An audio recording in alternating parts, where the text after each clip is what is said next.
വഴിമാറ്റി വിടുവാൻ ദൈവത്തിന് പദ്ധതിയുണ്ട്. ഇവിടെ 20-ാം വാക്യത്തിലേക്ക് കടന്നു വരുമ്പോൾ പൗലോസ് പറയുകയാണ്, എൻ്റെ ഉടയവനും ഞാൻ സേവിച്ചു നിൽക്കുന്ന ദൈവത്തിന്റെ ദൂതൻ രാത്രിയിൽ എൻ്റെ അടുക്കൽ ഇറങ്ങി വന്നു. എത്ര സന്തോഷകരമായിരിക്കുന്ന ആ വാക്കുകളെയാണ് കേൾക്കുവാൻ കഴിയുന്നത്. പൗലോസിന്റെ ജീവിതം തീർന്നുപോയി, കൂടെയുള്ളവരുടെ ജീവിതം തീർന്നുപോയി.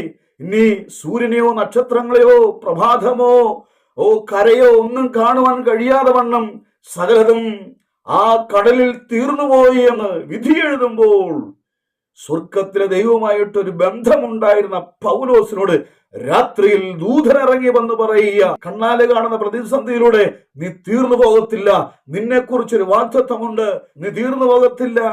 നിന്നെ മാത്രമല്ല, നിന്റെ കൂടെയുള്ള സഹയാത്രികരെയും ഞാൻ നിനക്ക് ദാനം നൽകിയിരിക്കുകയാണ്.